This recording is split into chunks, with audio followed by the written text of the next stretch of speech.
ചതിക്കപ്പെട്ടതൊന്നും അറിയാതെ വരിക. ചതിക്കപ്പെട്ടത് അറിയാതെ പറഞ്ഞോ? ഞാൻ ഉണ്ടല്ലോ കൊച്ചേ, ഭയങ്കര ഉണ്ടായിരുന്നു കേട്ടല്ലോ.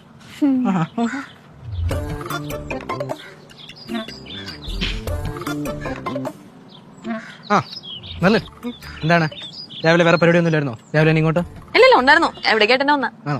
എന്തിനാ ചേച്ചി വെറുതെ സമയം കളയാനായിട്ട്? എന്തേ ഞാൻ വന്ന കേസിന് ഇഷ്ടപ്പെട്ടില്ലേ? ആ നീ ഇഷ്ടപ്പെട്ടിട്ട് എന്ത് കാര്യം? കാര്യങ്ങളുടെ കിടപ്പങ്ങനല്ലേ? മക്കളെ പാറു മോളെ ഇനി ഇവിടെ നിക്കണ്ട കേട്ടോ. മക്കളെ ചെല്ലേ. മൂത്തവർക്ക് കുറച്ച് സീരിയസ് ആയിട്ട് സംസാരിക്കാനുണ്ട്. അതുകൊണ്ട് അത് കുട്ടികൾ കേൾക്കാൻ പാടില്ല. ചെല്ലേ. ഇപ്പൊ നല്ല കാര്യങ്ങളല്ലേ സംസാരിക്കാൻ പോന്നെ? എന്റെ സ്വഭാവം പോച്ചേ. ഞാൻ ഒരു ചിരി, ഒരു പുറ്റച്ചിരി എനക്ക്. ചേച്ചി ഈ ലോകത്ത് എത്ര ആൾക്കാരുണ്ട്? ഇതിനൊക്കെ വേണ്ടി എന്തിനാ സമയം കളയുന്നത്? നീ പോ. എനിക്ക് ചിരി വരുന്നു. ഞാൻ പോണേ.